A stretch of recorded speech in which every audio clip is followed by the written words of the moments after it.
लेना देना?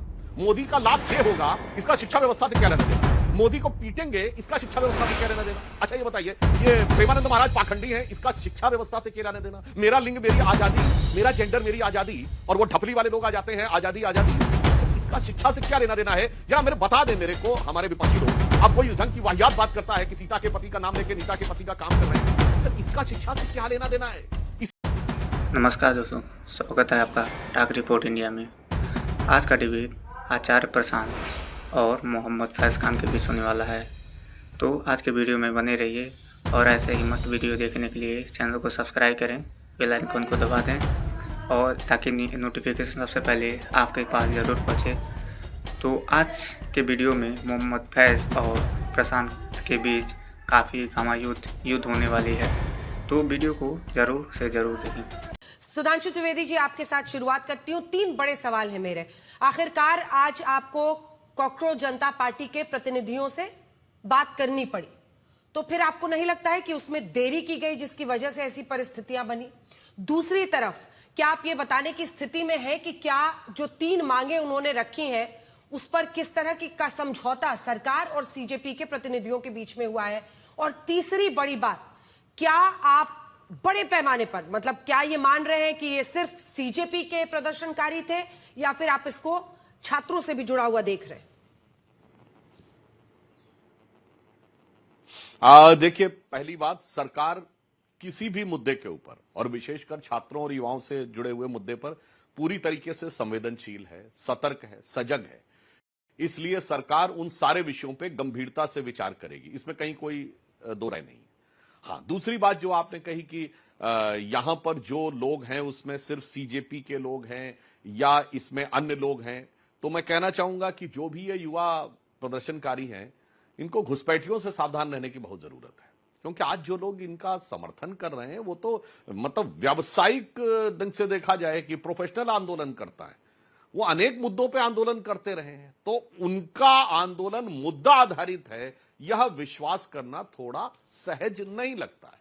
क्योंकि आप ये देखिए, आम आदमी पार्टी कितने मुद्दे पे कितने प्रकार के आंदोलन किए और फिर बदल गए। दूसरा, इस बात के लिए भी युवाओं को बहुत सतर्क रहने की जरूरत है। ये जितने भी आंदोलन हैं, ये सिर्फ सीढ़ी बनाई जाती है राजनीति में आने की, ये सिर्फ एक हवा बनाई जाती है, एक मुखौटा बनाया जाता है कि गैर राजनीतिक आंदोलन है। देखिए, अन्न आंदोलन था, पूरी पार्टी राजनीति में आ गई। किसान आंदोलन था, किसान आंदोलन में आए कई लोग, चुनाव लड़ लिए, भले ही उसमें से कुछ एक की जमानत जब्त हो गई, अलग बात है। पहलवान आंदोलन में भी चुनाव लड़े और एक पहलवान जो थी वो विधायक होने में सफल भी हो गई। तो अब ये सीजेपी को तय करना होगा कि वो राजनीतिक मंच के लिए अपना कंधा देने को तैयार हैं या नहीं, या उनको इतनी समझ है कि नहीं। तो यहां पर एक और बात भी कहना चाहूंगा अंजना जी, भाई मुद्दा अगर है, हाँ जी, कौन सी ऐसी पार्टी है जिसने कभी ना कभी आंदोलन नहीं किया हो? आप सुधांशु जी अपनी ही पार्टी को देख लीजिए, चाहे आपने राम मंदिर आंदोलन किया हो या फिर आपके कई नेता जेपी आंदोलन में शामिल हुए हो, हर पार्टी तो इसी तरह से आगे बढ़ती है। कोई भी पार्टी देख लीजिए, एलजेपी को देख लीजिए आप, जिसमें रामविलास पासवान जी हो, या फिर आप मुलायम सिंह यादव जी की पार्टी को देख लीजिए। आपने जो बात कही मैं बिल्कुल स्पष्ट करता हूं, जेपी आंदोलन कोई गैर राजनीतिक आंदोलन नहीं था, सब लोग पहले से राजनीति में थे। राम मंदिर आंदोलन देश का इकलौता आंदोलन है जिस आंदोलन का कोई नेता कभी राजनीति में नहीं आया। उस आंदोलन में महंत नृत्य गोपाल दास जी से लेके अशोक सिंघल जी से लेके मोरोपंत पिंगले जी तक कभी नहीं आए। अडवाणी जी पहले से राजनीति में थे, उमा भारती पहले से सांसद थी। तो यही एक अंतर है। जिन लोगों ने कहा हम गैर राजनीतिक आंदोलन कर रहे हैं, सब मुखौटा लगा के खटाखट राजनीति में आने गए। चलिए, आज भी मैं पूछता हूं कि अगर मुद्दा शिक्षा व्यवस्था है तो यह बताइए, संसद को उखाड़ फेंकेंगे, इसका शिक्षा व्यवस्था से क्या लेना देना? मोदी का लास्ट डे होगा, इसका शिक्षा व्यवस्था से क्या लेना देना? मोदी को पीटेंगे, इसका शिक्षा व्यवस्था से क्या लेना देना? अच्छा ये बताइए, ये प्रेमानंद महाराज पाखंडी हैं, इसका शिक्षा व्यवस्था से क्या लेना देना? मेरा लिंग मेरी आजादी, मेरा जेंडर मेरी आजादी, और वो ढपली वाले लोग आ जाते हैं आजादी आजादी, भाई साहब इसका शिक्षा से क्या लेना देना है? जरा मेरे बता दें मेरे को, हमारे विपक्षी लोग। अब कोई इस ढंग की वाहियात बात करता है कि सीता के पति का नाम लेके नीता के पति का काम कर रहे हैं, भाई साहब इसका शिक्षा से क्या लेना देना है? इसीलिए मैं कहना चाहता हूं कि युवाओं को बहुत, और फिर एक गाना गाया जाता है, बस नाम रहेगा अल्लाह का। इसका धर्मेंद्र प्रधान जी के प्रति इस्तीफे से क्या लेना देना है? जरा मुझे पूरा एक्सट्रेपोलेशन करके physics, chemistry, math, geology, botany, chemistry, जहां से भी संभव हो सके मुझे ये लिंक बता दें। इसलिए देश को यह बहुत सावधानी से समझने की जरूरत है। और मैं एक और भी फैक्ट रखना चाहता हूं, ये हर संसद सत्र से पहले कुछ ना कुछ बवाल पिछले 3, 4, 5 सालों में एक कस्टमरी सा हो गया है। याद करिए 30-31 जनवरी 2001 संसद का सत्र शुरू होता है और 29 जनवरी को किसान आंदोलन को लेकर अनेक विदेश से बहुत सारी सेलिब्रिटीज का बयान आ जाता है। मानसून सत्र 20 जुलाई 2021 से प्रारंभ होता है, 19 जुलाई को पेगासस की रिपोर्ट आ जाती है।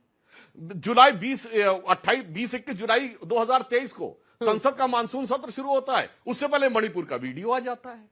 मतलब आप बताइए, जनवरी 2024 में शुरू होता, उससे पहले बीबीसी की रिपोर्ट आ जाती है।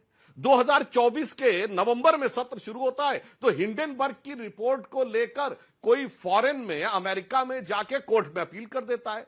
तो जरा ये लिंक भी दीजिए, सिर्फ महज संयोग है कि सीधे संसद सत्र से एक दिन पहले या 2 दिन पहले विगत 4-5 सालों में, मैंने उदाहरण और डेट के साथ कोट करके तो ठीक है सुधांशु जी, सुधांशु जी कह रहा हूं कि लेकिन पेपर संदेह है नियत को लेकर। पेपर लीक तो आपकी सरकार की देखरेख में हुआ ना, वो तो किसी विदेशी ताकत ने कराया नहीं। अब वो मानसून सत्र के पहले होना था तो हुआ। एक आखिरी सवाल है सर, जिसका मुझे जवाब नहीं मिला, फिर मैं अन्य मेहमानों के पास जाऊंगी कि आखिरकार तो बात आपको कॉकरोच जनता पार्टी से करनी ही पड़ी ना, बात तो करनी ही पड़ी, पहले से क्यों नहीं ये संवेदनशीलता दिखाई? देखिए, जिस समय सोनम वांगचुक जी वहां पर बैठे हुए थे धरने पे, और वो पहली बार तो नहीं बैठे, वो तो वहां लद्दाख में भी बैठ चुके थे और वहां लेके हिंसा भी हुई थी। तो यहां फिर मैं कह रहा हूं, वहां मुद्दा कुछ और था, यहां मुद्दा कुछ और है। और मैं फिर जो मैंने क्यों बोला अंजना जी, मैं इसलिए बताना चाहता हूं, जब गंभीरता से कोई बात करना चाहेगा तो बात करेंगे। मैंने ये सारी बातें क्यों गिनाई? पेपर लीक अगर मुद्दा है तो ये यही नारे हैं जो पिछले 5-6 साल में सीए के प्रोटेस्ट से लेके, किसान आंदोलन से लेके, पहलवान आंदोलन से लेके, सारे आंदोलनों में यही वाक्य, यही शब्द, यही शब्दावली, और कुछ तो वैसे जो कभी नहीं बोले गए, जैसे मेरा जेंडर मेरी आजादी, जंग के हर घर से हिडमा मारोगे, भाई सब क्या है? घुमा फिरा के आंदोलन कोई भी हो, नारे यही के होते हैं। सवाल तो यह है, और चेहरे वही होते हैं यानी चेहरा भी वही है और आवाज भी वही है, सिर्फ मुखौटा बदलता है। क्या आंदोलन चलाने वालों को ध्यान रखना चाहिए कि पिछले दरवाजे से मुखौटा लगाए हुए लोग आपके आंदोलन को यूसर्प करने के लिए आ रहे हैं। चलिए ठीक है, अब गुरदीप सप्पल जी आप विपक्ष की तरफ से मोर्चा संभालिए, उसके बाद से सांसद राजीव राय जी और भारती जी के पास चलेंगे।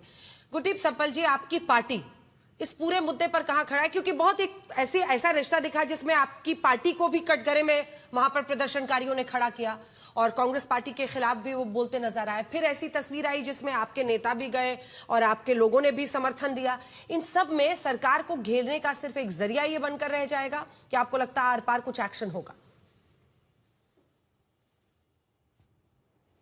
शुक्रिया अंजना जी। पहले तो 2 ऑब्जर्वेशन करना चाहूंगा। आज पहले हम सबको निंदा करनी चाहिए जो बल प्रयोग हुआ छात्रों के ऊपर, मीडिया को भी करनी चाहिए, हमको भी करनी चाहिए। और जो तस्वीरें ऑफिशियली जारी हुई पार्लियामेंट से कि रेडी टू शूट एलएमजीज और असॉल्ट राइफल लेके जो पैरामिलिट्री फोर्सेस के सैनिक खड़े थे, उनकी फोटोग्राफ जारी की गई। क्या हम कोई मिलिट्री डिक्टेटरशिप में है, लोकतंत्र में है? ये युवा, ये बच्चे शांतिपूर्ण प्रदर्शन कर रहे थे। इस तरह के फोटोग्राफ रिलीज करने का घोर कंडेमनेशन होना चाहिए, निंदा होनी चाहिए, और आपको भी करनी चाहिए। ये उचित नहीं है एक लोकतंत्र में इस तरह की तस्वीरें। दूसरी बात, पूरा दिन पार्लियामेंट के आसपास हंगामा हुआ, हजारों हजार युवा और छात्रों ने हंगामा किया, लेकिन एक सवाल देश के प्रधानमंत्री से या देश के गृह मंत्री से मीडिया ने, इंक्लूडिंग आपके चैनल ने, आज सुबह से नहीं पूछा है। ये 2 बात ऑब्जर्वेशन के तौर पे। अब आज जो हुआ, ये बात सही कि कॉल सीजेपी का था, लेकिन आज जो सड़क पर लोग थे वो तमाम वो लोग थे, वो युवा थे जो तंग आ चुके हैं इस सरकार की पॉलिसी से, खासतौर पे पेपर लीक पे। और जहां जहां उनको मौका मिल रहा है वहां वहां वो स्वतः स्फूर्त आ रहे हैं।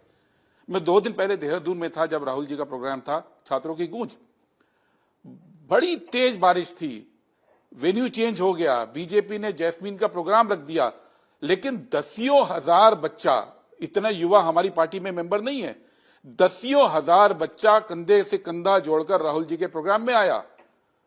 जब कल भुवनेश्वर में धर्मेंद्र प्रधान के घर का घेराव किया गया तो हजारों की भीड़ वहां जुटी एनएसयूआई के प्रोग्राम में। कल जब बोकारो में हुआ, कल जब सीकर में हुआ, कल जब रांची में हुआ, तो हजारों बच्चे जुट रहे हैं। तो ये इसको नोटिस करना चाहिए कि ये वो युवा हैं जो गुस्से में हैं, जिनके दर्द है, जिनको अपना भविष्य अंधकार में लग रहा है, और वो हर जगह जाके खड़े हो रहे हैं, आवाज उठा रहे हैं, और उनके ऊपर आप लाठीचार्ज करेंगे और आप आंसू गैस चलाएंगे, ये उचित नहीं है। सवाल ये है कि इनकी डिमांड है, इनकी डिमांड है जिसको राहुल गांधी ने बिल्कुल स्पष्ट देहरादून में अपने चार्टर में रखा है कि हम कांग्रेस पार्टी की ओर से 3 बातें कर रहे हैं। एक कि एग्जाम पैटर्न अब टेक्नोलॉजी के हिसाब से 21वीं सदी के हिसाब से हो, स्टूडेंट सेंट्रिक हो, फ्लेक्सिबल क्वेश्चन पेपर्स हो, रैंडम क्वेश्चन पेपर्स हो और सिक्योर क्वेश्चन बैंक हो। ये राहुल गांधी जी ने डिमांड की है। दूसरी डिमांड है कि ये जिस तरह का एनटीए आपने बना दिया, जिस तरह की संस्थाएं बना दी जिसकी कोई अकाउंटेबिलिटी नहीं है, कोई ऑडिट नहीं है, कोई ट्रांसपेरेंसी नहीं है, ठेके पे चलती हैं, वो आप बंद कीजिए। आप पॉलिटिक्स में एजुकेशन में पॉलिटिक्स को लाना बंद कीजिए।